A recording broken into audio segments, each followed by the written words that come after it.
Bajan las temperaturas en toda España. Granada, capital, en estado de alerta. Las últimas predicciones de la Agencia Estatal de Meteorología han puesto a la capital granadina en estado de alerta. La DGT recomienda no hacer uso del coche, ni siquiera con cadenas. La inusual ola de frío generada por las corrientes polares originadas en Canadá, que cubre Europa occidental, sigue su avance hacia el sur y parece recrudecerse en lo que sin duda será el invierno más gélido desde que comenzaron a registrarse las temperaturas. El paso de Despeñaperros ha sido cerrado como medida cautelar y se esperan fuertes nevadas en cotas tan bajas como los 200 metros. Las autoridades civiles advierten del peligro de...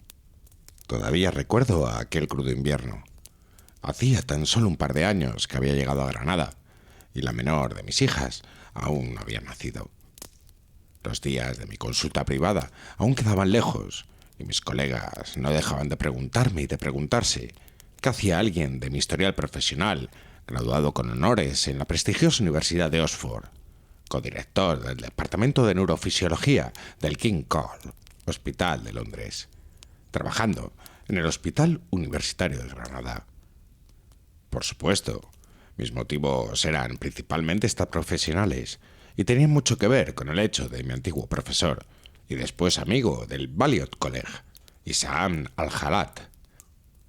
Había decidido pasar los años de su jubilación en un Carmen del pintoresco barrio de Albaicín, en tan preciosa ciudad. Desde luego, aquel había sido un invierno inusual. Los muñecos de nieve que había hecho con Laura y las niñas en el jardín de casa varios días atrás aún se tenían en pie.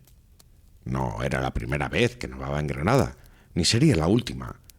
Pero temperaturas de -10 a mediados de diciembre eran, como menos, altamente inusuales. En televisión, imágenes de aeropuertos cerrados por la ventisca se mezclaban con las de vehículos medio sepultados por la intensa nevada de los últimos días. 2 días atrás había caminado por la carrera de la Virgen y la visión de la nieve apilada en montones a los lados de las aceras se asemejaba más a la que uno asociaría con capitales centroeuropeas que con la habitual postal granadina de cielo azul claro con Sierra Nevada como fondo de la Alhambra a la que estaba habituado. No había visto al profesor en varios días y, dado lo inusual de las circunstancias, decidí presentarle una visita. El paseo se hizo arduo debido al frío y la nieve. La subida hasta el Carmen del profesor por las intrincadas callejuelas del Albaicín probó ser traicionera. En un par de ocasiones casi di con los huesos en el suelo. Como de costumbre, Fátima, la reservada y eficiente asistenta, me abrió la puerta y me condujo hasta la biblioteca sin mediar palabra. Un fuego ardía en el hogar y el aroma de la pipa de maíz del profesor impregnaba el ambiente. Me encontré el rostro enteco de mi viejo amigo, recostado en su sillón de orejas, cubierto de cintura a pies, con una gruesa manta y embozado en una rebeca de lana. «Vaya un tiempo, profesor».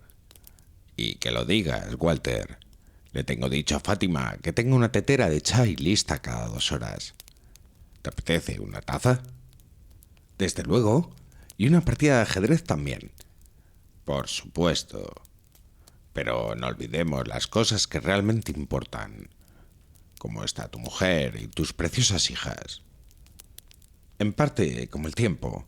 Incluso la mayoría de mis pacientes han empeorado desde que esta aberración se cernió sobre nosotros». «Aberración.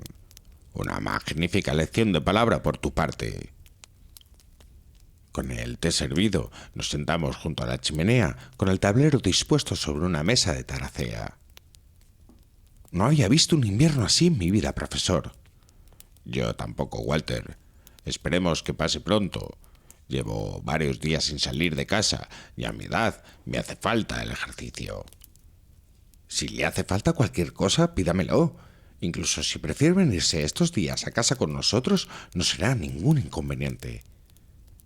«Eres muy amable, Walter, pero la mera sugerencia de tal acción supondría la absurda interpretación por parte de Fátima de no ser capaz de ocuparse de mí como es debido. Una conclusión ilógica, ambos lo sabemos, pero prefiero no incurrir su ira. Es más, según tengo entendido, los contenidos de la despensa habrían de durar hasta mediados de enero. Si para entonces este tiempo inclemente no ha cambiado, quizá tengamos cosas más graves de las que preocuparnos. Un par de partidas más tarde, y con un último vaso de chai para calentarme el estómago, me despedí del profesor y me dispuse a volver a casa. Un fuerte viento se había levantado en el transcurrir de la tarde. Por las calles de Albaicín era notable, pero fue al doblar la última esquina que me devolvió al Paseo de los Tristes que la fuerza del vendaval casi me echó al suelo. El frío me cortaba la piel de la cara y el polvo de la nieve apenas me dejaba ver más allá de 10 pasos. A medida que bajaba a la calle, los comercios estaban siendo cerrados. Pronto no quedó un alma en el centro de Granada. Tardé casi una hora en llegar a casa. Al cruzar el río, miré hacia las montañas. No sé por qué lo hice, ya que era imposible ver nada. Al llegar, Laura me recriminó mi falta de preocupación por salir de casa aquella tarde desangelada e inhóspita. El ruido de la ventisca me despertó varias veces a lo largo de la noche. Era un sonido sibilante que se antojaba casi animal, parecido a un prolongado canto de una lechuza. El cielo lucía claro a la mañana siguiente, de un azul intenso y cristalino, sin una mota de nubes que estropease su infinita extensión. En claro contraste, en un brillo casi cegador, majestuosa, Sierra Nevada, blanca e inmortal, se levantaba como telón de fondo de la ciudad. Contemplé el paisaje unos minutos, regalándome la vista con la simple belleza de la calma vespertina antes de bajar la mirada. La capa de nieve que cubría el jardín subía casi hasta la mitad del muro. Los coches aparcados en la calle eran solo discernibles por la peculiar forma de los bultos de nieve. España, casi entera, estuvo detenida durante un par de días hasta que las carreteras pudieron volver a ser adecentadas al tráfico. Los colegios permanecieron cerrados en ese tiempo y los supermercados apenas abastecidos. Por su parte, los granadinos se echaron a la calle con alegría para tomar fotos, jugar con la nieve y aprovechar al máximo lo que sin lugar a dudas sería un invierno irrepetible en sus vidas. No era inusual por aquellos días caminar por la ciudad y encontrarse un iglú en el Paseo de la Bomba, una familia de muñecos de nieve en la carretera de la Virgen o espontáneas esculturas de nieve en la plaza de Mariana Pineda. Tal había sido la nevada y el frío que hasta la superficie del Genil se había congelado en una sólida capa de hielo. Todos, mayores y niños, querían participar en tan curiosos días. He de admitir que incluso yo me sentí un tanto decepcionado cuando las niñas tuvieron que volver al colegio. Pasaron los días y las semanas, y poco a poco la ciudad y el resto del país recuperó la normalidad, o casi. La estación de esquí nunca llegó a volver a abrir en aquel frío invierno. En los primeros días posteriores a la gran nevada, el pico del Veleta permaneció cubierto por una ventisca que imposibilitaba la visibilidad y el seguro funcionamiento de los arrastres. En un principio, el origen de la ventisca se atribuyó a la gran cantidad de polvo de nieve no asentado. Sin embargo, esa teoría hubo de ser descartada cuando pasaron varias semanas y la situación no cambió. Sierra Nevada, que hasta entonces había ejercido siempre de reclamo para la ciudad como imagen y enseña, había pasado a convertirse en un símbolo de discordia. Parecía como si la ausencia de las familiares siluetas del veleta y del caballo, suplantadas por aquella nube que parecía moverse con vida propia, hubiese ensombrecido aún más el afamado y ya de por sí agriado carácter de los granadinos. Los meteorólogos del país se encontraban completamente perdidos en cuanto a explicaciones para el fenómeno del que éramos desafortunados espectadores. La Agencia Estatal de Meteorología se encontraba totalmente sin explicaciones para tan peculiar fenómeno. No había que ser un dotado científico para darse cuenta de que aquella atroz manifestación de la naturaleza carecía de una clara explicación científica. Notables expertos en la materia habían sido contactados desde el Centro de Investigación Meteorológica, tan ilustre como el Instituto Max Planck, el Centro de Investigación Meteorológica de la Antártida y el Instituto Meteorológico de la Universidad de Bonn. Incluso el Correo Granadino dedicó una sección completa del periódico a dar cuenta día a día de los últimos descubrimientos e investigaciones. Pero ni las mentes más dotadas en la materia fueron capaces de dar explicación al suceso. En lo único en lo que coincidieron fue en la peculiaridad del fenómeno. Una de esas extrañas manifestaciones naturales que suceden muy de era en era y que, aun siendo muy digna de estudio por su singularidad, terminaría por extinguirse. A medida que las explicaciones se hicieron más tímidas en aparecer y el factor novedad se difuminó, uno a uno, los científicos invitados se fueron volviendo a sus países y ocupaciones de origen, abandonando Granada y su montaña al capricho de los vaivenes de la naturaleza. Hacia mediados de marzo, la neblina descendía por las faldas de la montaña como un río de lava fantasmagórico, asemejándose al hielo seco de un espectáculo macabro. Vecinos de los pueblos de la falda de la sierra se quejaban por la pesadez del aire y hablaban de una sensación de opresión general, como si el aire fuera demasiado denso para respirar. Paulatinamente, los pueblos más próximos de la sierra fueron abandonados por sus habitantes.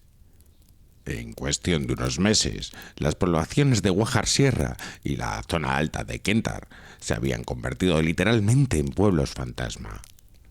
Una suerte de sensación de pueblo fronterizo se instaló en las mentes de la gente de Cenes de la Vega y Manachil.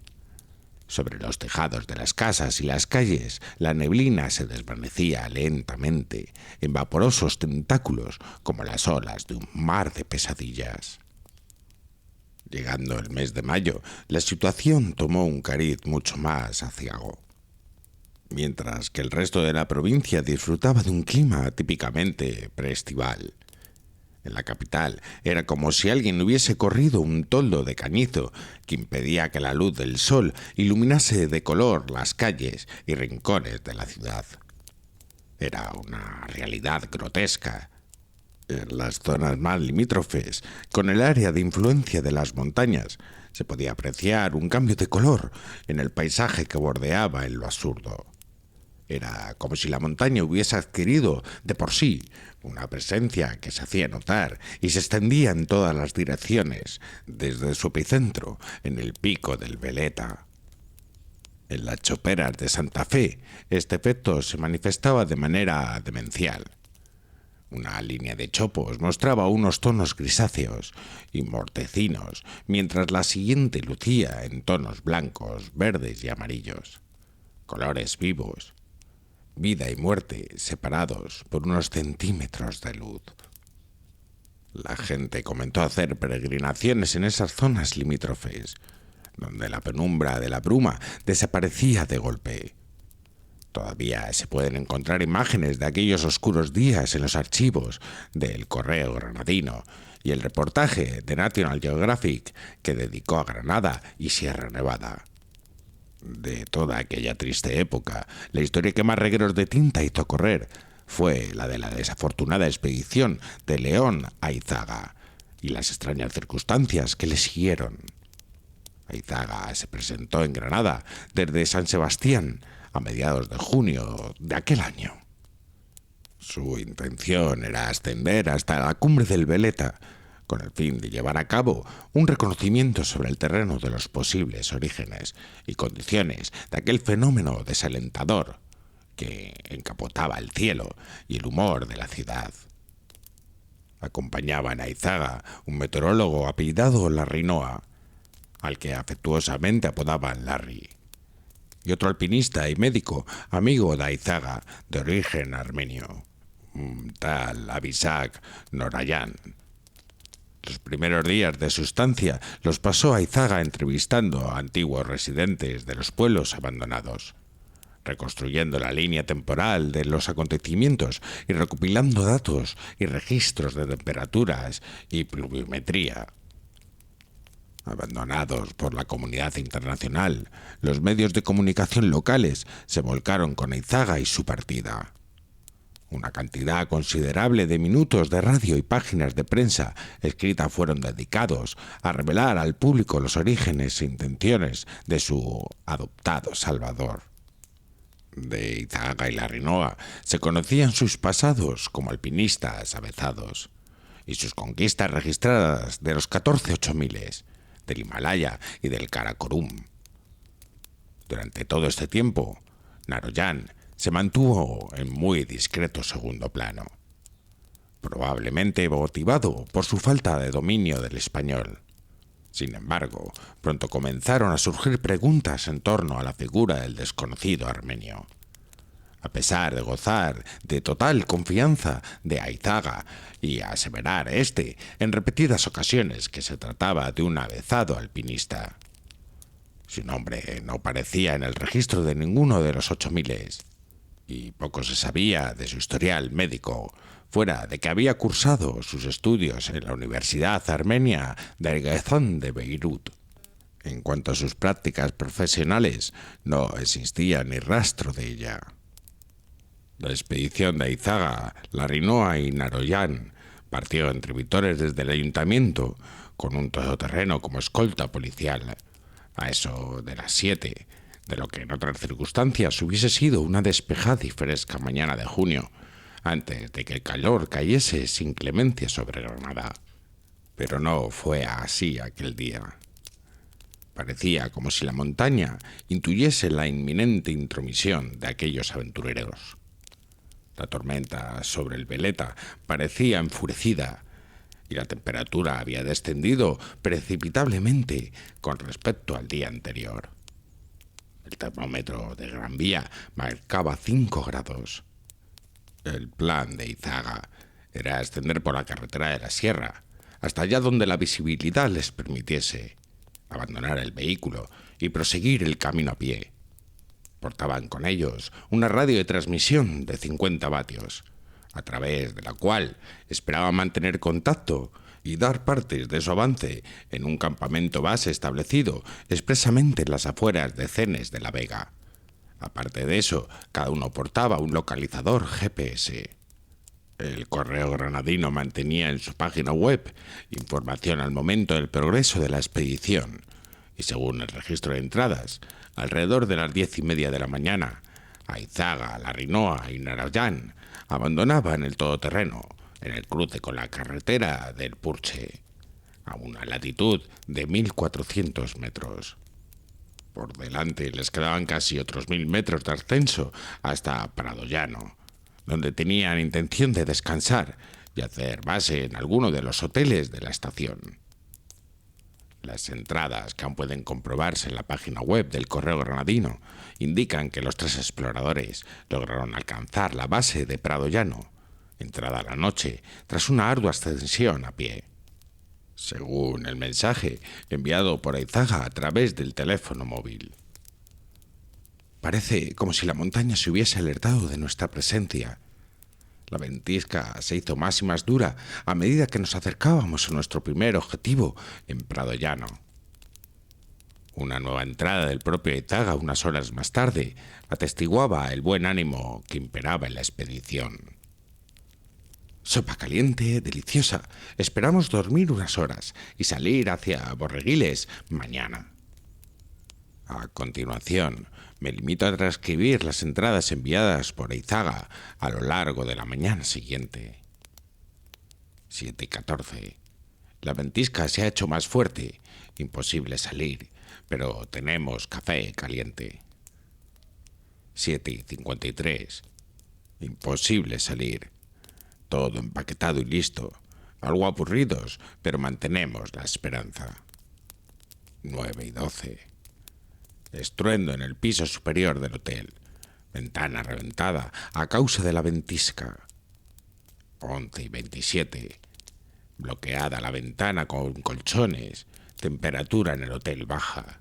Larry va a intentar conectar la calefacción. 12:10. Larry no ha vuelto. Probablemente ha roto algo. Vamos a buscarle. Llegado ese momento, la comunicación con la expedición se perdió por completo. No hubo ni volverá a haber nuevos mensajes por parte de Aizaga, Larrinoa o Naroyan. Los intentos del campo base de Cenes por establecer contacto con los montañeros resultaron totalmente infructuosos. El Ayuntamiento de Granada organizó una partida de rescate, pero el tiempo inclemente, empeorado curiosamente desde la llegada de los expedicionarios a Pradollano, imposibilitó cualquier intento de rescate. El suceso, trágico de por sí, ya que nadie daba con vida a los montañeros, resultó magnificado por la cadena de horrendos sucesos que acontecieron unos días después de la fallida partida de rescate.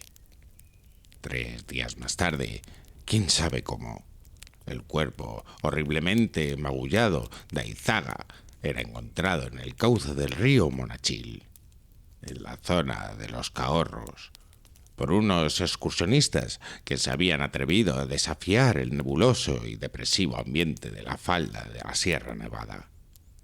El cuerpo fue trasladado al centro de autopsias del Hospital Universitario de Granada, donde la causa de muerte fue establecida por hipotermia. Como el cuerpo llegó a aparecer en el lecho del río de los Cahorros, permaneció y permanecerá condenado al ámbito de la especulación. Un detalle de la autopsia que trabajó gran parte de esa especulación fue la presencia de ciertas incisiones, mordeduras, en las extremidades superiores del cuerpo de Aizaga. Parte de su antebrazo había sido devorado. Animales salvajes, quizás, pero ninguno de los resultados de los diversos análisis de odontología forense y animal pudieron establecer con ninguna seguridad que tales mordeduras procediesen de ningún animal autóctono a la comarca granadina. Igual o más sorprendente que la aparición del cadáver de Aizaga fue la posiblemente aún más trágica reaparición del armenio Naroyan. Cualquiera que hubiera seguido el caso estará al tanto de que el armenio sobrevivió a tal calvario.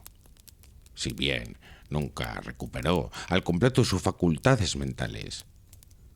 Fuera de lo que hubiese sucedido en aquel hotel de Pradollano, lo único que sabemos a ciencia cierta es que el cadáver de Larrinoa nunca fue encontrado y que Naroyan pasará el resto de sus días en el Hospital Psiquiátrico de Sevilla.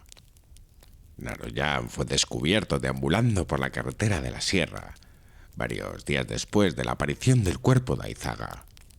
Según cuentan quienes le descubrieron, y como yo mismo pude averiguar de primera mano cuando fui consultando respecto a su estado de salud mental, Naroyan había perdido cualquier atisbo de cordura. Su semblante dejaba las claras que la razón había quedado para siempre sepultada en la nieve de Sierra Nevada. Sus ojos guardaban el semblante compartido con esos veteranos de guerra que han visto el horror demasiado cerca. Tan solo una palabra brotaba de su boca, una y otra vez, en su armenio nativo. «Ezhak, Ezhak», repetía sin cesar. Cuando le encontraron, sus ropas de abrigo estaban rasgadas en varios lugares y sufría una severa hipotermia. Fue necesario amputarle varios dedos de las manos y los pies, debido al frío padecido, en su particular deambular infernal montaña abajo. Otro de los detalles que causó perplejidad entre el equipo médico que le atendió fue su relativo bien estado de nutrición. A pesar de no haber tenido noticias de su paradero durante casi 3 semanas, Naroyan no presentaba síntomas de anemia ni comienzos de inanición. Un hecho que causó ciertas macabras especulaciones, sorpresa entre aquellos peores pensados. Solo se me permitió examinar a Naroyan varias semanas más tarde de su regreso, cuando por fin fue dado de alta de la unidad de cuidados intensivos.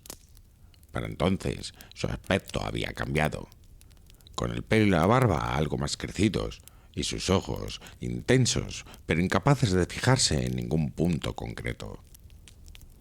La prognosis no dejaba mucho margen de error.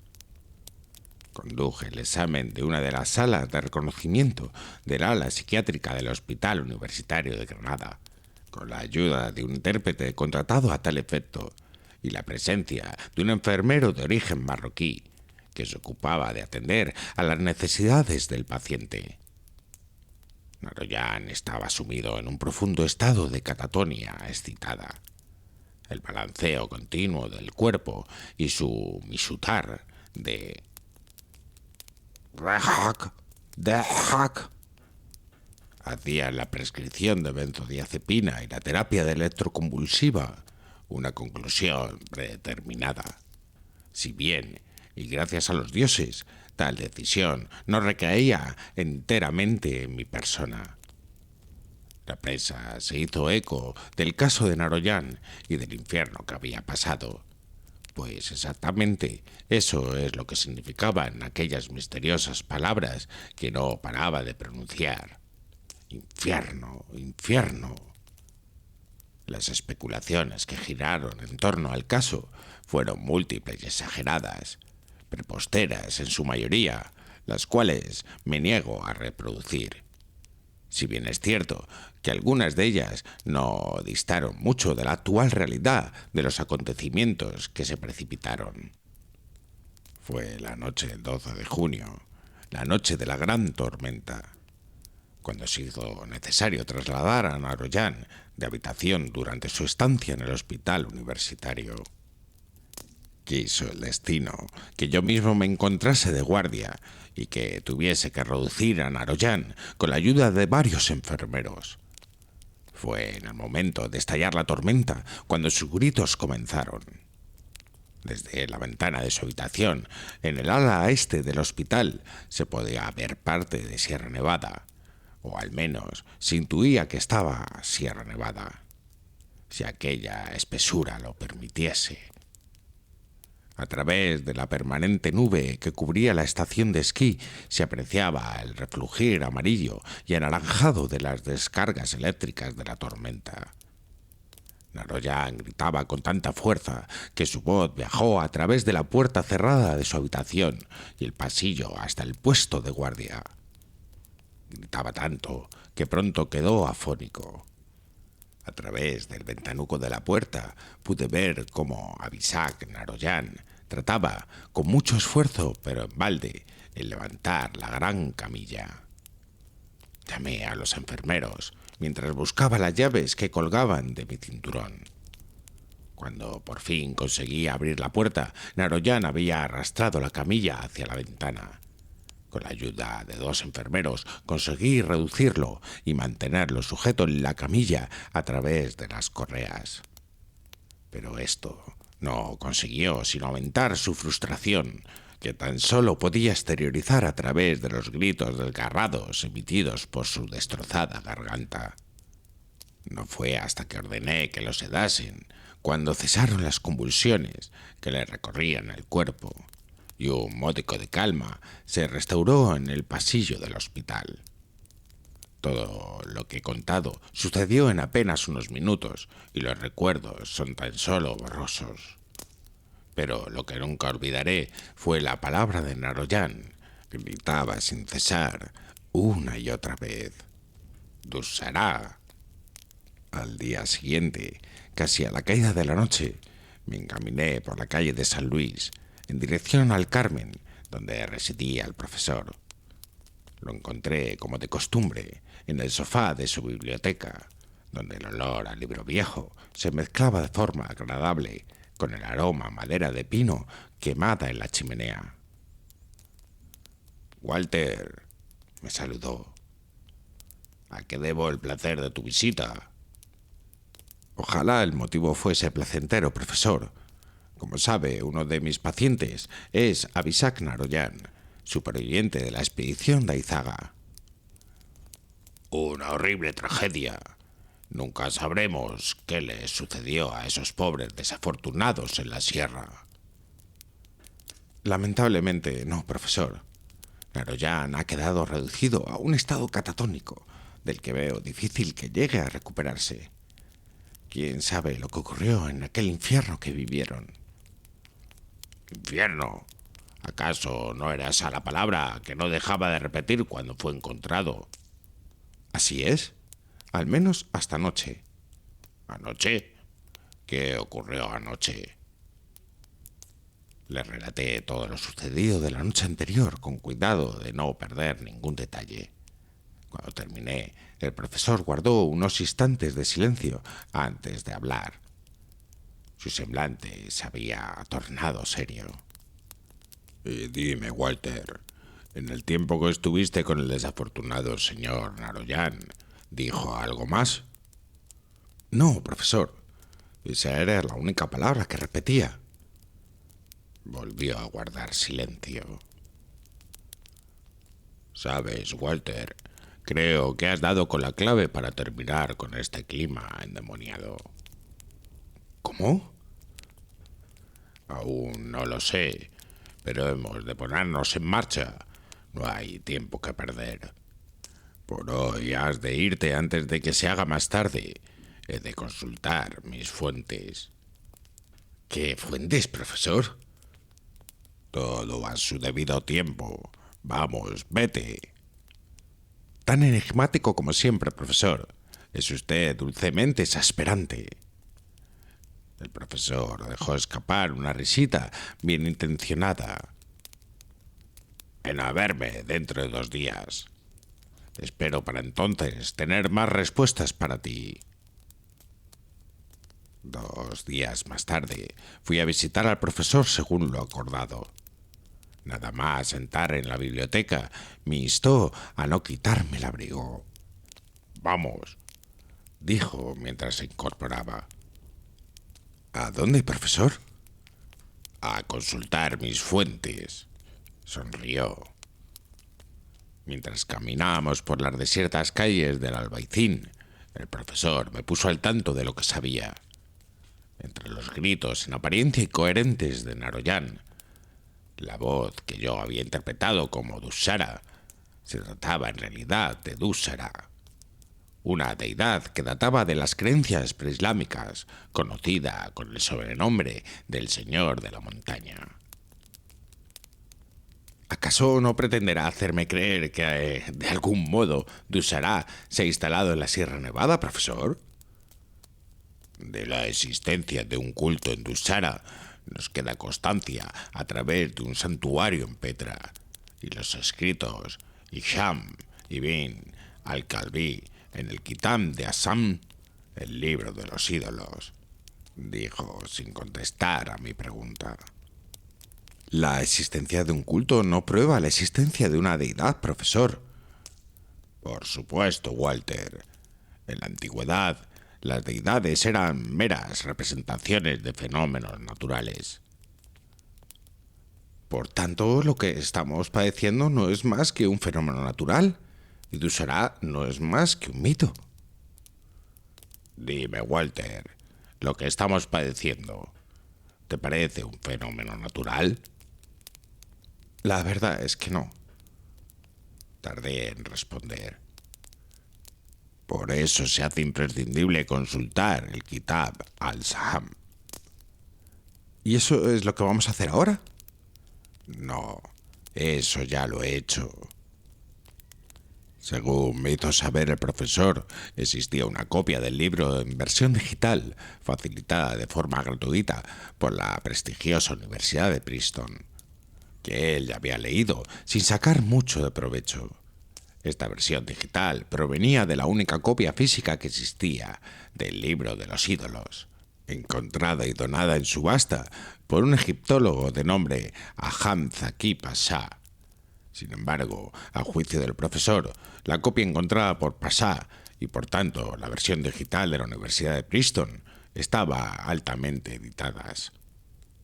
El profesor Al-Halat basaba su teoría en el volcán pan-árabismo, expresado por Pasá, que habría manipulado el original de Al-Kalbi para servir sus propios fines políticos, otorgando al texto un mayor tono crítico con las religiones politeístas preislámicas que al expresado originalmente por Al-Kalbi, el libro de los ídolos.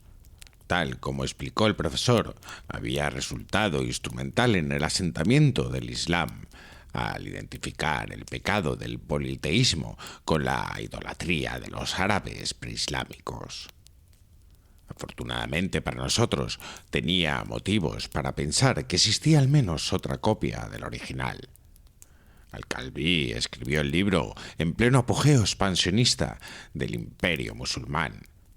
Para entonces, Córdoba ya era una capital de provincia importante alejada de Damasco, y lo normal hubiese sido que los conocimientos contenidos en el libro se hubiesen visto propagados hasta los nuevos confines del imperio.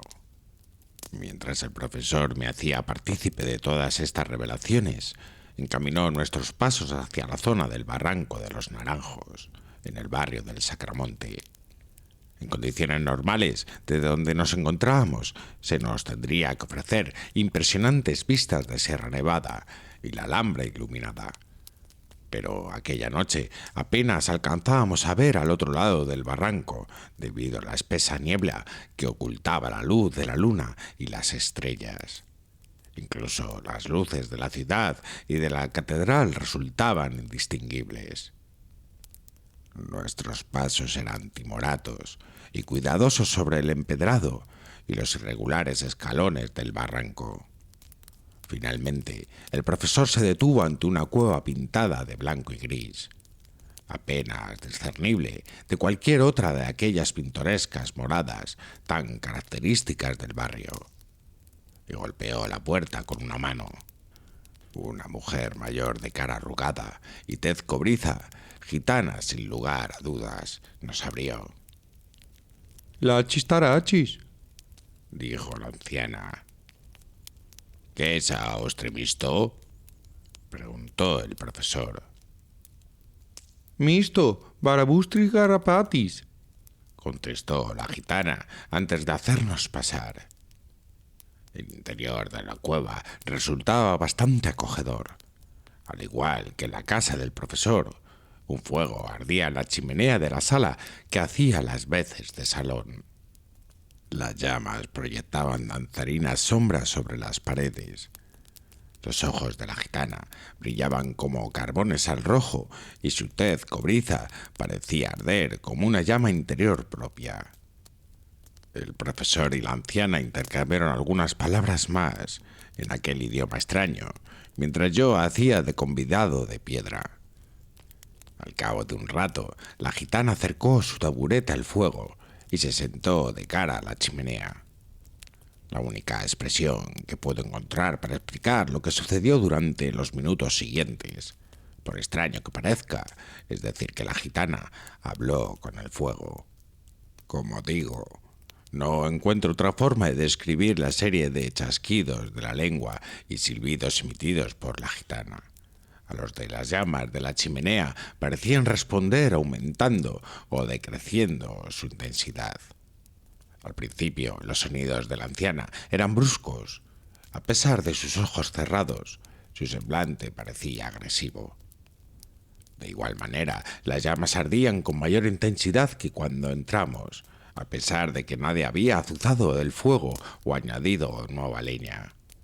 Parecía como si se hubiese establecido una lucha de voluntades que, poco a poco, la anciana fue ganando, a juzgar por la progresiva relación de sus rasgos faciales y la fluida cadencia que quedó establecida entre la gitana y el vaivén de las llamas de la chimenea, que oscilaban, se intensificaban y atenuaban en rítmica respuesta a los ruidos emitidos por la anciana. No sabría decir cuánto duró aquella extraña conversación. Quizá algo menos de un minuto, quizá 10 minutos. Tan afectado que me encontraba por lo que estaba presenciando que perdí la noción del tiempo. Cuando miré el reloj, había pasado unos 7 minutos. La anciana gitana se desplomó de su taburete cuando todo pareció haber terminado. Y de no ser porque el profesor la cogió en brazos a tiempo, habría acabado con la cara en la chimenea justo en el instante en el que una última llama surgía como fogonazo antes de quedar el fuego reducido a un puñado de incandescentes ascuas. La gitana murmuraba en su estado de semi-inconsciencia palabras inconexas y caracteres de sentido para mí. Valparaíso, plomos, Turpiana. Mientras la recostábamos en el taburete, el profesor extrajo de su chaqueta una bolsita de terciopelo que acercó a la nariz de la anciana.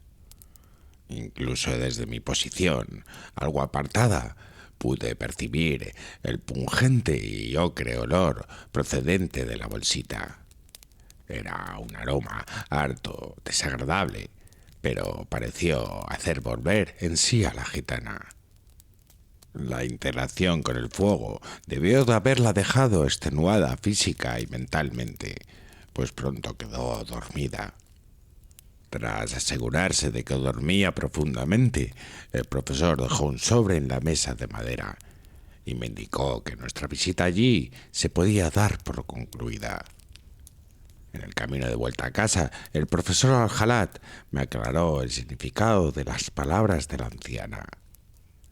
Valparaíso era el antiguo nombre del actual barrio del Sacramonte de Granada.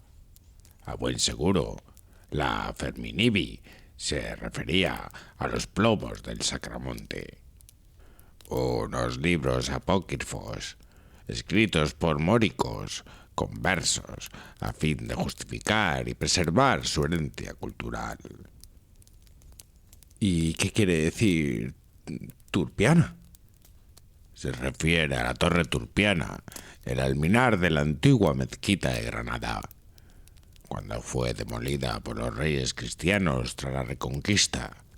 También allí fueron halladas unas reliquias entre los escombros. ¿Qué tipo de reliquias, profesor? Una excelente pregunta.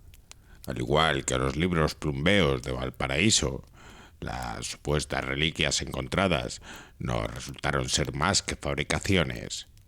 Me pregunto si no tendrían algo más que expresiones espirituales. ¿Qué le dice su intuición? Más que mi intuición, me dice el hecho de que la Iglesia terminase por condenar el contenido del pergamino en árabe encontrado junto a las reliquias. ¿Cree que ahí habríamos encontrado algo que explique lo que está sucediendo en Granada? Es muy probable. Todo lo que sé es que el pergamino contenía una predicción del fin del mundo.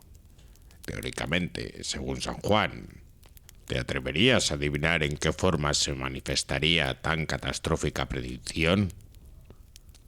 Supongo que un frío intenso y una ventisca imparable. Por ahora es solo una suposición, pero intuyo que no vas mal desencaminado.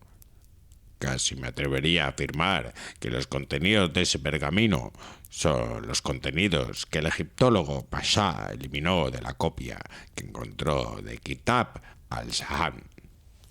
La pieza del puzzle que falta. ¿Y dónde podemos encontrar el pergamino original? Mi voz delataba mi excitación. A eso aún no tengo respuesta, pero confío en poder dártela dentro de poco. Por hoy creo que ya hemos hecho bastante. Es tarde y el frío vuelve a apretar. Tu familia te espera.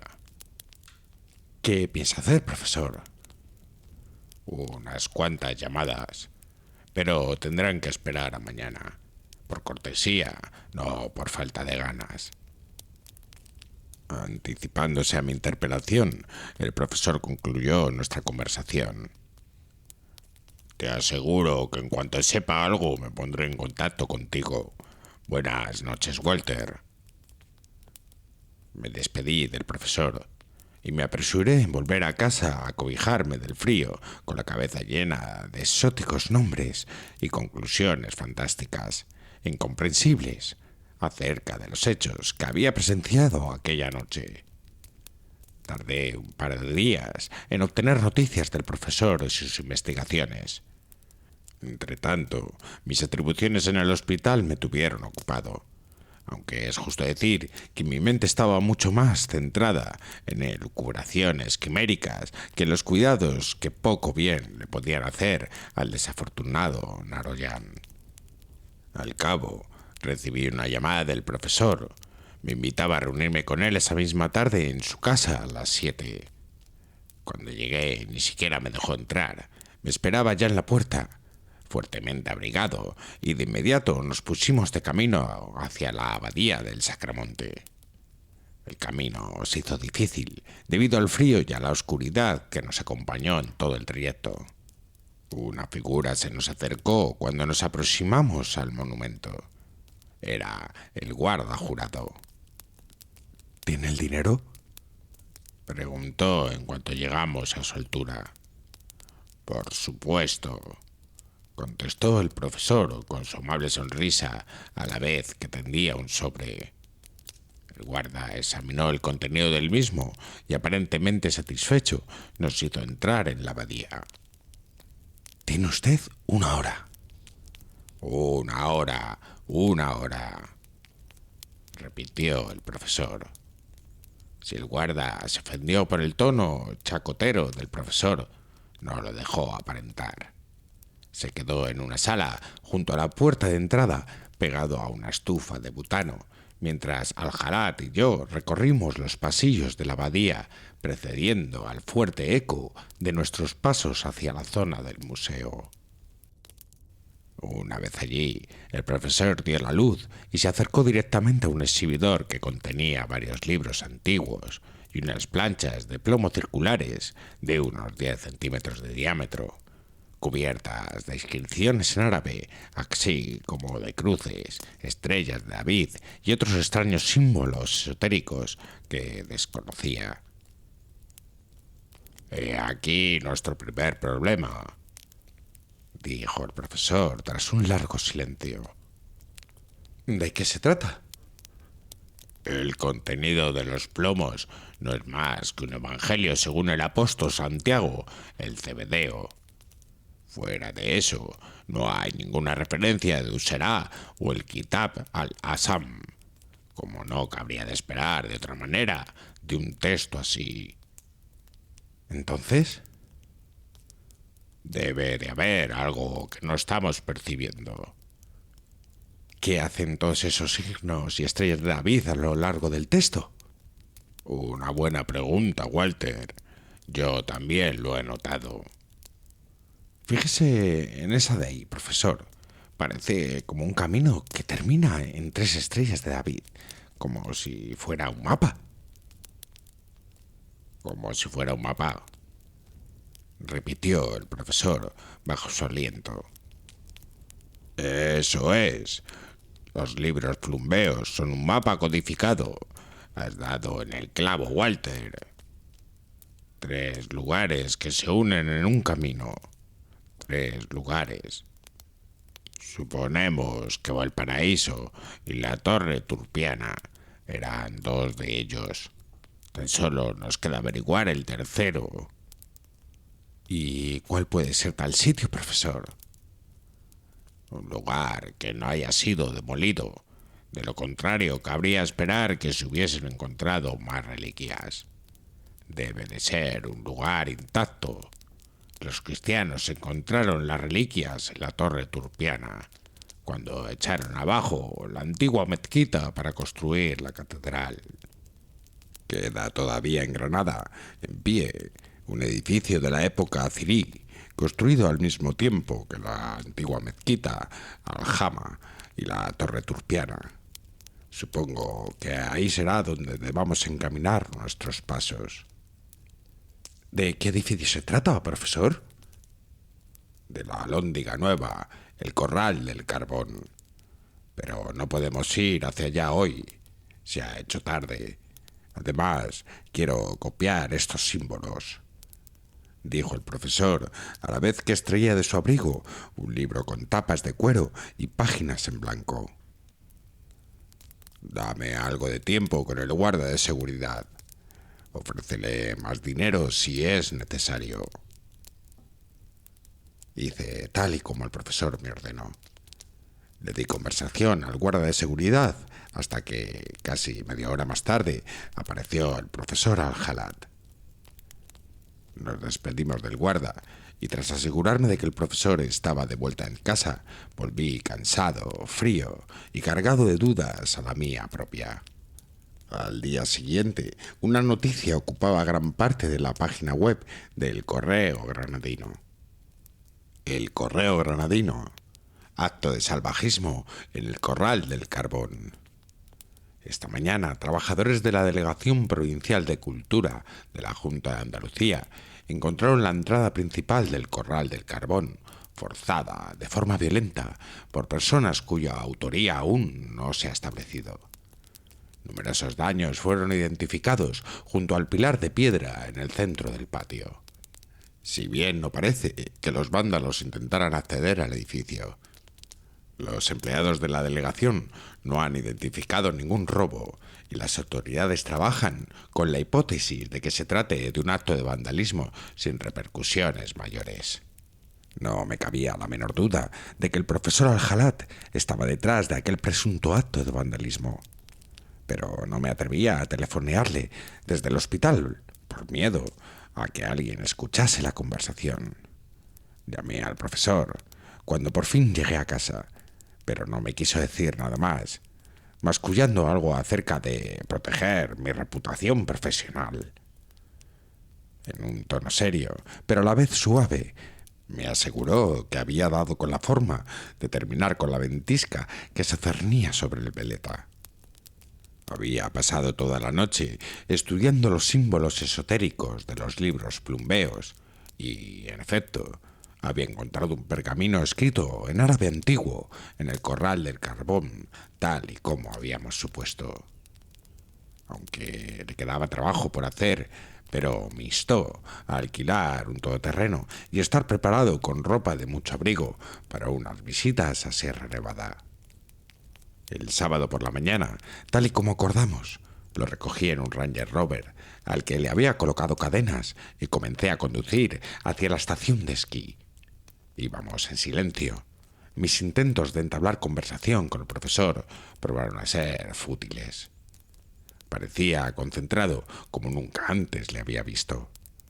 Quizás eso fuera lo mejor, pues la carretera pronto se tornó más difícil de gestionar. El paisaje me resultaba totalmente irreconocible, con cualquier imagen que hubiese tenido hasta el momento de la comarca granadina. El terreno se extendía a ambos lados, cubierto por una perfecta capa de nieve. Los troncos de los árboles también se mostraban blancos, y de sus copas caían de vez en cuando pequeños montones de nieve cuando las ramas no aguantaban más el peso acumulado. No se veían pájaros revolotear, ni marcas de ningún animal en la nieve. Parecía un terreno casi virginal e inhóspito, más propio de latitudes superiores.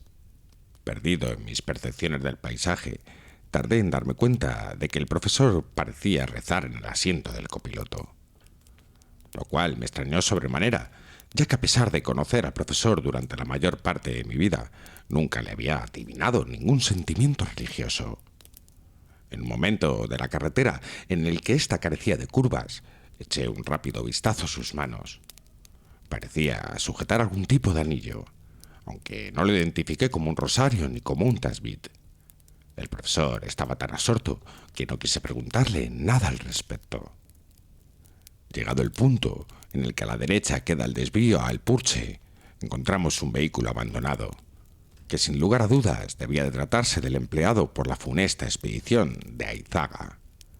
El tiempo estaba siendo algo más benigno con nosotros que con la desgraciada expedición, de modo que pudimos seguir nuestro camino sin tener que recorrer a pie la distancia que mediaba hasta llegar a Prado Llano. No venía a mi imaginación ningún reto desafiante que el de tener que salir del coche y enfrentarnos a una inmensidad yerma y angustiosa, y a un mundo gélido que parecía extraído de tiempos antiguos. Noté que mi corazón latía en sintonía con la que percibían mis sentidos. Me obligué a relajarme y a concentrarme en la carretera. Habíamos cogido la A395 y ahora solo faltaban apenas 9 kilómetros para llegar a Prado Llano. El profesor seguía absorto en sus rezos, cada vez más encogido, casi aprisionándose contra el respaldo del asiento. Repetía sin cesar una serie de inaludibles palabras cuyo significado me era totalmente desconocido. Cuando detuve el coche una vez llegado al aparcamiento, el profesor abrió los ojos y las palabras que pronunció a continuación quedaron grabadas en mi memoria, dejando un indeleble desasosiego en mis entrañas cada vez que hoy levanto la mirada hacia esa maldita montaña a la que jamás regresaré. Walter, empezó el profesor con la mirada fija en la sierra. Quiero que dediques unos segundos a pensar en lo bueno que te ha pasado en la vida. En tus hijas, tu mujer, tu infancia, tus padres y tus amigos. Todo aquello que te hizo sentir digno. Noté que se estaba aguantando la respiración. Solo deseaba que el profesor terminara esa frase. Porque cuando pongamos pie sobre esta montaña, dijo volviendo sus melados y profundos ojos hacia mí, habrá un momento en el que caerás en el vacío y necesitarás aferrarte a tu humanidad si quieres salir vivo de aquí. Llévala contigo. Será tu única oportunidad.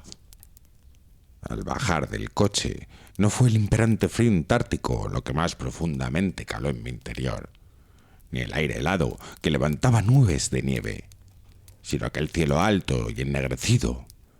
Las nubes se arremolinaban en las alturas y dibujaban formas fantasmagóricas que no seguían la dirección del viento, sino que se desplazaban caóticamente en un demoníaco baile. Los fenómenos de los que éramos desgraciados testigos allá arriba, en la montaña, no tenían parecido alguno con la naturaleza que conocíamos. Conforme caía en un nada alentador ensimismamiento, el profesor me cogió firmemente el brazo y me animó. ¡En marcha! Eran las 11:35 de la mañana. Sabíamos, por los últimos datos que pudimos obtener acerca de la expedición a Izaga, que los malogrados alpinistas planearon hacer noche en el Hotel Kenia Nevada, apenas a 150 metros del Telecabina al Andaluz. Al llegar al hotel, encontramos la puerta de entrada abierta de par en par. La fuerza del viento había aumentado conforme nos habíamos acercado al hotel y el día se oscurecía por momentos. Miré al cielo y creí ver las nubes ascender a una velocidad abrumadora, casi posándose sobre el tejado gris del hotel, para luego ascender hasta unas alturas extremas, provocando una sensación de estar en un inmenso y plumbeo techo abovedado. Entramos. El recibidor estaba anegado por la nieve. Los grandes ventanales que rodeaban la estancia habían desaparecido. El mobiliario estaba perfectamente intacto, pero en la decoración de toda la planta inferior predominaba la piedra y el ladrillo visto, que al estar paredes y suelos cubiertos de nieve y el techo sembrado de amenazadoras estalactitas, confería al lugar un aspecto prehistórico. «Supongo que el ascensor no funcionará», aventuré. Sin responderme, el profesor se dirigió directamente hacia las escaleras. De acuerdo con las últimas comunicaciones de Izaga, oyeron un estruendo en el piso superior del hotel. El edificio contaba con 67 habitaciones y 2 suites situadas en el piso superior, donde supusimos que los miembros del equipo habrían pasado la noche y llevado a cabo los preparativos para afrontar el ascenso a la mañana siguiente. Subimos al último piso.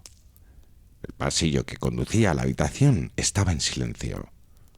Solo un rumor silbante que apenas asemejaba al rumor del viento soplando entre las rendijas de ventanas y puertas entreabiertas me comenzaba a inquietar. La puerta de la suite estaba abierta. La tremenda ventisca parecía haber roto las ventanas de la habitación, a través de las cuales continuaba entrando nieve sin cesar. La temperatura parecía ser incluso más baja que en el exterior. Sin embargo, no era frío o cualquier otra sensación térmica lo que hacía en aquella suite de lujo, una especie de cueva inhóspita, sino los dibujos que descubrimos en las paredes de la misma. Mi cerebro no tardó en reconocer el significado de los dibujos que decoraban una de las paredes. El profesor parecía en el centro de la estancia, serio, con la mirada grave pero atenta posada sobre lo que parecía la obra de una mente perturbada. El grotesco trazo del dibujo, hecho con lo que se suponía era carbón, me resultaba vagamente familiar y parecía haberse realizado con premura. El paisaje era el de Sierra Nevada, de eso no cabía duda, pues reconocí al instante la silueta del pico del veleta y la piramidal forma del caballo. Aunque la técnica era muy rudimentaria, diríase que parecía un bosquejo más que una obra acabada. Una figura amorfa de contorno indefinido se cernía sobre el pico. A los pies de la montaña, sentado en la posición de loto, se distinguía una figura claramente humana. Vestía una túnica y tenía la cabeza agachada, no pudiendo vérsele el rostro. El cabello largo, cano, enmarañado, y caía hasta el suelo, acumulándose de tal manera que presumía ser tan largo como para que, estando erguido, llegara a tocar el suelo. Sobre la mano izquierda descansaba un libro, y en la derecha portaba una especie de pluma negra. Decenas de figuras humanas, encadenadas unas a otras por el cuello y los tobillos, eran conducidas, sin guía aparente, al pie de la montaña, donde parecía esperar el hombre de la pluma. «Walter, ¿llegó Narayón a realizar algún dibujo durante las pruebas a las que lo sometisteis?», me preguntó el profesor, sin despegar la mirada de la pared.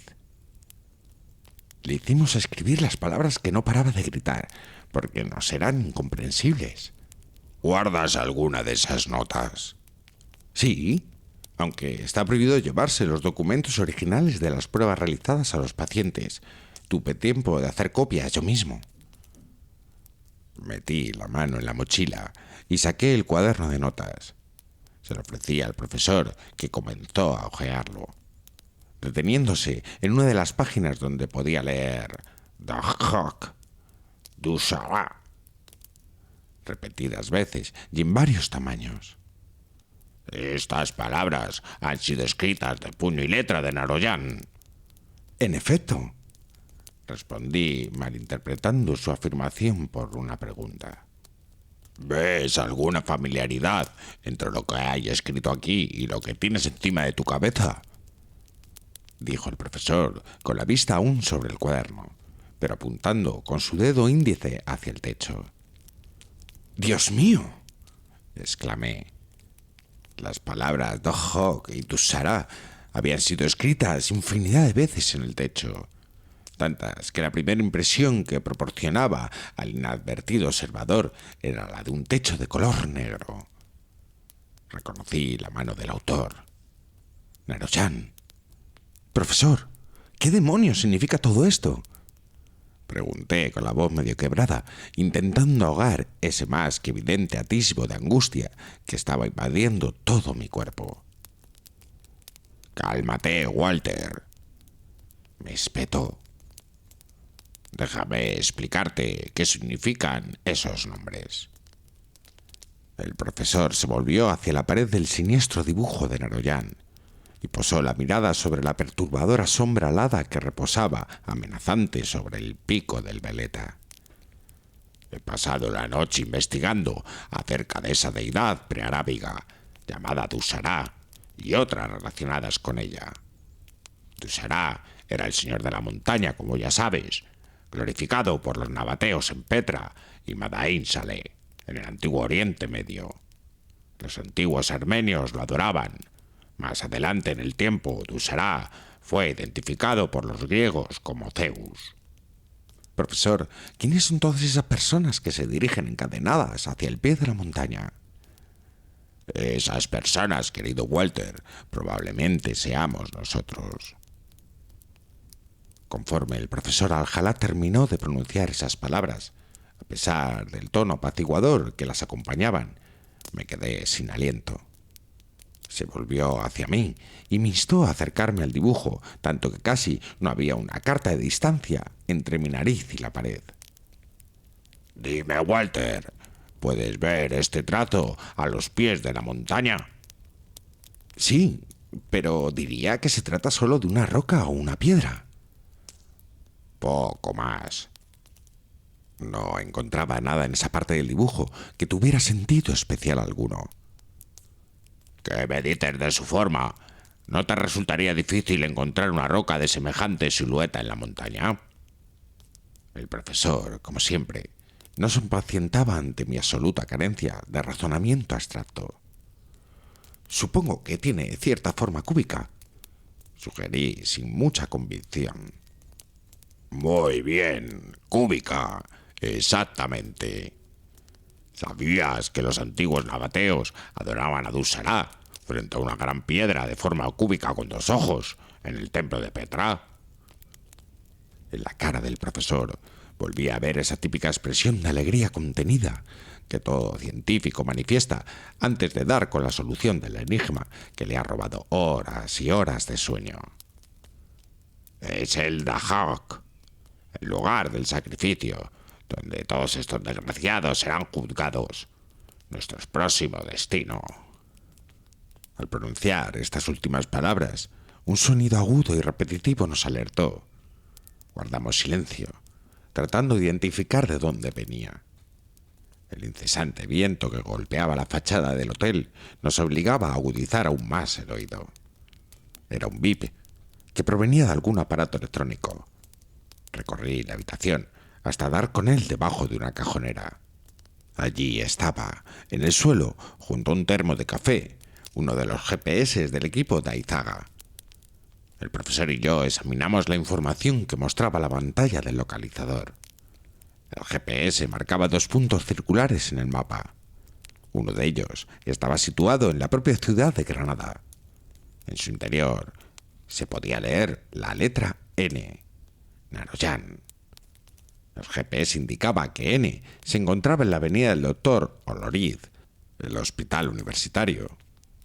Evidentemente, Naroyan no estaba en posesión de su propio localizador GPS, pero es posible que el aparato quedara encendido cuando fue almacenado con el resto de su ropa en algún lugar del hospital destinado a tal uso. Cuando me fijé con más detenimiento, me di cuenta de que el otro punto no era único, como había pensado, sino 2, pero casi totalmente superpuestos. Distinguí 2 letras en el interior de los puntos, A y L, Aizaga y la Rinoa. La resolución de la pantalla del aparato no era lo suficientemente alta como para distinguir el movimiento de apenas unos metros. De tal modo que, estando en el piso superior, dedujimos que el otro localizador GPS debía de estar en un piso inferior.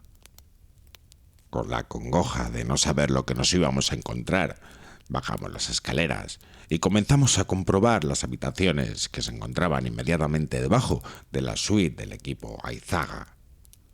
Nada. Las habitaciones que revisamos estaban vacías. Entonces el profesor se detuvo un instante mirando hacia el suelo. Walter, ¿recuerdas la última comunicación de Aizaga con el centro de control de Granada? Me preguntó con la vista clavada en sus propios pies. Sí, creo que Aizaga fue a buscar a la Rinoa. Espera un momento, tengo la transcripción por algún sitio. Saqué mi cuaderno. Tardé un par de segundos en encontrar la hoja que buscaba. Leí en voz alta. 11:27. Bloqueada la ventana con colchones. Temperatura en el hotel baja. Larry va a intentar conectar la calefacción. 12:10. Larry no ha vuelto. Probablemente ha roto algo. Vamos a buscarle. Vamos, Walter, al sótano. La Rinoa nos está esperando. Pero, profesor, exclamé mientras intentaba seguirle el paso y guardaba mi cuaderno en la mochila. Llegamos al sótano. La temperatura era aún más baja allí que en el resto del hotel. Encontramos la sala de maquinaria de calefacción. La puerta estaba abierta. En el suelo vimos manchas de un líquido oscuro y viscoso. Tratamos de no pisarlo. Era sangre. Yo lideraba la búsqueda, con el profesor detrás muy de cerca. Caminábamos por un pasillo largo y recto, a cuyos lados se extendía una serie de máquinas dispuestas de tal forma que parecían piezas de dominó. Medíamos nuestros pasos al milímetro y cuidábamos de que no se nos escapara ninguna señal o sonido dentro de aquella larga habitación, atestada de maquinaria inerte. A unos pocos metros de donde estábamos me llegó el sonido de un GPS. El profesor se adelantó y por un instante lo perdí de vista cuando dobló hacia donde provenía el sonido. Allí estaba la Rinoa, tendido en el suelo, su ropa intacta. No lo conocíamos en persona, pero sabíamos de su aspecto físico por la cantidad de fotos que la prensa había publicado, tanto los días previos a la partida de la malograda expedición, como cuando se produjo la aparición del cadáver de Aizaga. La Rinoa en foto tenía una tez dura y ajada por el paso del tiempo en la intemperie de las alturas que coronan el mundo. Las fotos parecía un tipo de mandíbula firme y barba espesa, aunque corta. Aún así, nos costó reconocerlo. De la enjuta faz del alpinista no quedaba ya más que la fina piel recubriendo el prominente y huesudo cráneo. Conservaba algún vestigio de la barba que una vez tuvo, pero su cabeza estaba completamente rapada. Sobre la frente y extendiéndose hasta la nuca, presentaba incisiones realizadas con algún tipo de metal puntiagudo. Eran símbolos en un alfabeto que yo desconocía. Ningún hombre merece acabar su vida así, dije mientras el profesor examinaba los desconcertantes símbolos inscritos en la piel del cadáver de la Rinoa. ¿Y quién es el hombre que juzgará el destino que otro hombre merece? No, Walter. Ese es un asunto que los seres humanos solíamos dejar a los dioses, porque su divina naturaleza los hacía perfectos en su juicio. Profesor, ¿de verdad cree que la Rinoa ha sido juzgado por algún dios? Casi no podía creer mis propias palabras. Juzgado y condenado. Por lo menos eso es lo que Tiur, el escriba de Dusserá, ha escrito en su cráneo. ¿El escriba de Dusserá? Tiur, me dijo el profesor. Es la figura humana que vimos sentada a los pies de la montaña en el dibujo de Naroyan. Según el Kitab al-San, Tiur es la escriba y mensajero de Dusserá. Su labor es la de escribir los hechos de los hombres y su destino en el libro de la vida. Cuando alguien se encontraba en su lecho de muerte, Tiur se le aparecía y escribía en su frente todos los hechos punibles que en su vida había realizado. Un escalofrío recorrió todo mi cuerpo, paralizado por la tenebrosa imagen de esa ancestral criatura esquelética, con cara oculta por una enmarañada melena gris, que se inclinaba sobre el pobre y desventurado la Rinoa, clavando su siniestra pluma negra en la curtida piel del alpinista. Teníamos tiempo para cargar con el cuerpo de la Rinoa a fin de devolverlo a sus familiares como todo hombre merece. Pero le urgía encaminarse hacia aquel terrible lugar, el Zahok, a los pies de la montaña. Salimos por la entrada principal del hotel. El cielo estaba absolutamente oscurecido y podría decirse que sería noche cerrada, salvo por la hora, las 13:30.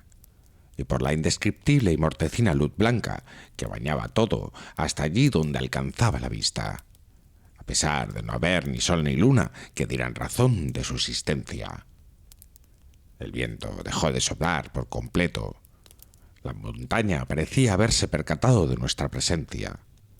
No había más que silencio a nuestro alrededor. Solo se podía oír nuestra agitada respiración y el débil bip del GPS. Estábamos siendo observados, lo sabíamos. El profesor alzó los ojos al cielo. Esto no era sino una inmensa y caótica marea de nubes negras. La sensación de bóveda celeste que guardamos en la memoria se desvaneció por completo. Aquel cielo parecía descender hacia nosotros y hacerse convexo por momentos. Empecé a sospechar que mi estado mental no sería el mismo después de aquel día, que nada sería igual.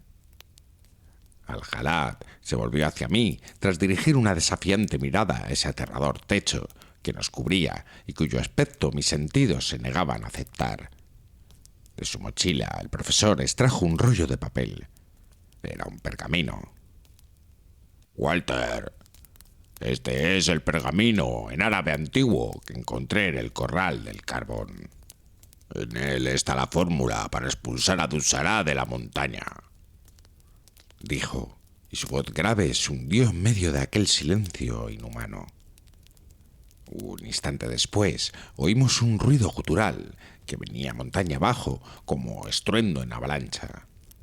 Con más fuerza que nunca, una ventisca huracanada volvió a soplar, frenándonos el paso, ya que de por sí llevábamos lastrado por el terror a lo que nos debíamos enfrentar.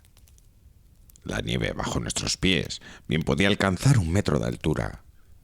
No me podía creer que el profesor tuviera las fuerzas suficientes para llegar hasta la ladera de la montaña. El ascenso se hizo interminable. La luz blanquecina dio paso a una oscuridad que se hacía cada vez más espesa en derredor de nosotros. De vez en cuando, el profesor me dedicaba unas palabras que no alcanzaba a escuchar, posando sus sabios y preocupados ojos en los míos. Supongo que trataba de darme ánimos. El viento producía un ruido tal que tuve que taparme los oídos por temor a ensordecer súbitamente. Sentí un creciente aislamiento del mundo real, una ansiedad de soledad, de seguir caminando montaña arriba y alejarme del mundo, que me encontré gritando con todas mis fuerzas para recuperar el sentido de mí mismo, de mi presencia física. Cuando volví en mí, el profesor me sostenía en un brazo, del que no quería separarme. Cuando miré al frente, advertí que nos encontrábamos ante una gran roca de forma cúbica, sobre la que había 2 ojos grabados casi imperceptibles. Habíamos llegado al The Hawk. El profesor me tendió 2 botes de queroseno que extrajo de su mochila. «Dibuja un círculo, Walter. ¡Rápido!», me espetó. Me di prisa. El frío había hecho estragos con mis dedos. La sensibilidad era casi nula. Los labios se me habían agrietado y los pies entumecido. Creí desfallecer, pero conseguí trazar el círculo, quedando nosotros dentro. El profesor encendió su mechero y lo dejó caer sobre la nieve bañada por el queroseno. Las llamas dibujaron rápidamente la forma del círculo. Por una extraña razón, me sentí más inseguro de lo que había estado hasta el momento, más a la vista de lo que fuera que nos rodeara. El profesor sacó el pergamino del bolsillo interior de su chaquetón y comenzó a leer el texto escrito en él, casi gritando. Al poco empecé a sentirme mareado, sobrecogido por las náuseas. Caí sobre mis rodillas primero y de bruces a continuación. Creí perder el conocimiento, pero pronto me percaté de que el mundo que me rodeaba era prácticamente discernible en su realidad. Me vi tendido en un páramo gris, yermo, vacío de toda vida y sin horizonte. No podía moverme. Estaba firmemente sujeto al suelo, pero no percibí ninguna cadena o nada similar que me atara. Era como si la fuerza de la gravedad fuera sencillamente insuperable para que pudiera levantar mi cuerpo, que entonces me pareció una inútil carga. Miré a mi derecha y se me cortó la respiración. A unos pocos metros se acercaba un hombre escuálido, cubierto por túnica raída y arrastrando los pies descalzos con paso quedo y fúnebre. Era Tiur, el escriba de Dusará, que venía a dar testimonio de mis pecados. No podía apartar la vista de semejante criatura. Se acercaba cada vez más, lentamente, inexorable. Luché por zafarme de aquellas cadenas invisibles, pero era inútil. Grité intentando despertar y salir de aquel mundo infrahumano, pero Tiur ya se cernía sobre mí. Su rostro oculto por la maraña de pelo grisáceo, una pluma negra en la mano derecha y un grueso libro en la izquierda. Se inclinó sobre mí hasta que su velado rostro quedó a escasos centímetros del mío. Alzó su mano derecha, con la que sostenía la tétrica pluma, que acercó con un gesto lento hasta mi frente, quedando apenas unos milímetros. Se detuvo en esa posición, cernido sobre mí, hierático. Parecía que intentaba escudriñar mi pasado, buscando esas acciones miserables que había cometido a lo largo de mi vida. Acciones cuyo peso sobre mi alma yo soslayaba con desdén. Ahora se hacían más reales que nunca y habían vuelto para ser espiadas por medio de un sufrimiento innombrable. Con un movimiento brusco, Tiur clavó su pluma en mi frente. Un tremendo dolor me recorrió el cuerpo entero. Una punzada que se me clavó en lo más recóndito de mi alma, causándome un sufrimiento que me hizo gritar hasta creer que me iba a estallar el pecho. Conseguí mover la mano izquierda lejos de mi cuerpo, intentando asir cualquier cosa que estuviera cerca. Sentí un dolor abrasador. Era el círculo de fuego. Recuperé el sentido y, entreabriendo los ojos, vi al profesor arrodillado, pero no podía distinguir lo que estaba diciendo. Finalmente me desmayé. Lo siguiente que recuerdo fue despertarme en casa de Al-Harat. Reconocí al instante el característico aroma de su hogar. El profesor estaba sentado en un sofá junto a la cama, leyendo el Correo Granadino. Alzó los ojos por encima de las gafas cuando lo llamé y me dedicó una mirada de ternura como nunca le había visto. «¿Cómo te encuentras, Walter?», me preguntó con un suave tono que buscaba sosegarme. «He estado mejor, profesor. ¿Qué pasó?». «Estuve a punto de perderte, muy cerca». Y con un suave ademán cogió mi mano. «Pero ahora ya has regresado. Mira, echa un vistazo a las noticias». Ansioso, abrí el diario. El Correo Granadino. El temporal de frío por fin abandona Granada. Ayer, alrededor de las 17:35, el Instituto Nacional de Meteorología registró una creciente y sostenida subida de temperatura en Granada. Al mismo tiempo, las oscuras nubes que han cubierto Sierra Nevada los últimos meses comenzaron a disiparse a mediodía del sábado, devolviendo a los granadinos la tradicional estampa de su sierra. Un equipo de la Guardia Civil de Montaña, así como un grupo de peritos, han sido enviados a Pradellano a fin de realizar un primer reconocimiento general de los daños causados por la ventisca. Los primeros detalles que se conocen hablan del colapso de la práctica totalidad de las torres de sujeción del telecabina de Al-Ándalus, así como el derrumbe del Hotel Kenia Nevada.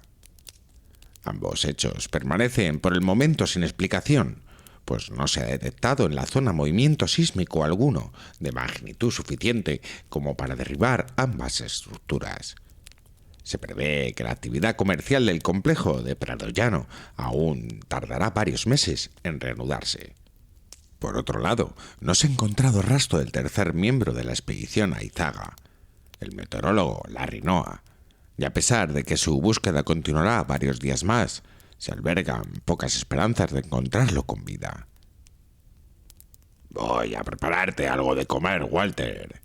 Tienes tiempo más que suficiente para asearte, dijo el profesor antes de salir de la habitación. Dejé el periódico en el sofá junto a la cama y me incorporé con un gran esfuerzo. Una vez sentado, traté de recomponer lo que había pasado, pero no conseguía recordar nada con claridad. Me dirigí al baño contiguo al dormitorio. Todo mi cuerpo era puro dolor. Me enjuagué la cara con agua demasiado fría, creo, porque me dolió la piel. Entendí que mis sentidos comenzaban a despertar, pero entonces vi una incisión en mi frente de aproximadamente 1 centímetro. En ese momento discerní en mi mente la ahora clara y nítida imagen del ser que andaba vagabundeando por mi vaporosa memoria. Era el escriba Edusará, Tiur, esa demoníaca criatura que desde eras inmemoriales ha grabado en la ajada piel de los moribundos el triste fin que su miserable destino les depara.